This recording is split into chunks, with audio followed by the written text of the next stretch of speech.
Nyaka wamiye mor nikech oriwo Kenya maonge lweny moro amora. Erokamano ne ber ahinya lakini sa to koro dhi marach. Abiro miu dakika ariyo ng'ato mondo watieg mbakani. Kaka MCAs. Nipo kwaneno impeachment motion moro amora koa kuomu. Yeah, and therefore nikech ang'ama nigi sovereignty of the people. Samimi yo MDD 2 minutes they may have 4. No.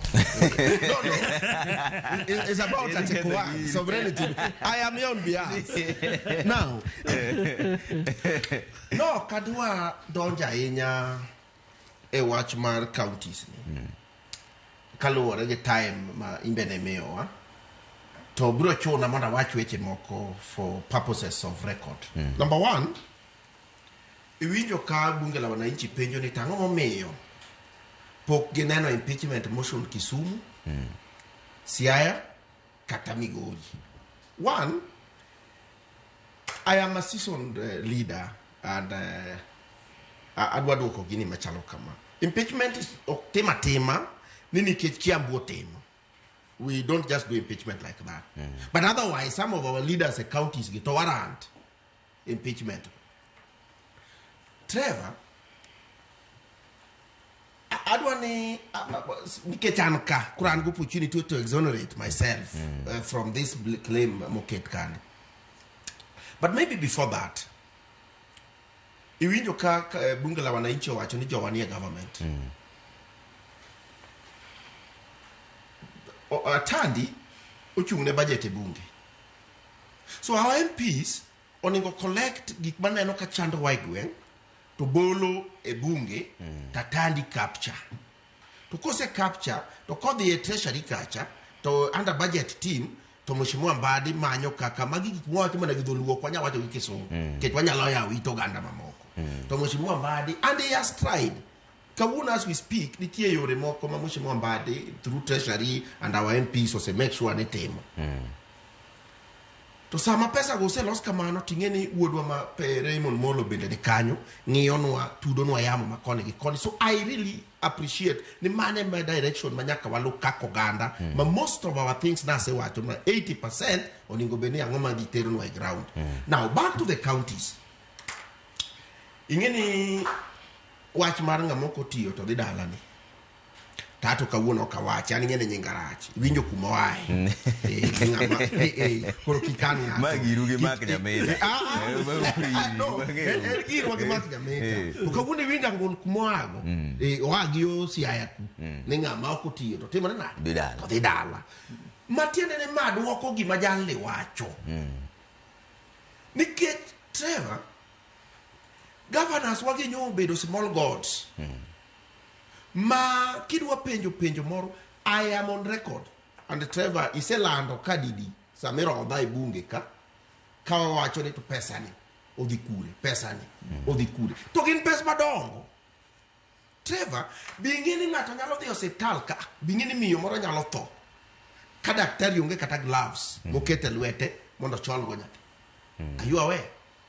Tho to neno kama bingini ngato nyalo tho ka ne kata Panadol ok nyalo yudi to billions of shillings to biro ka.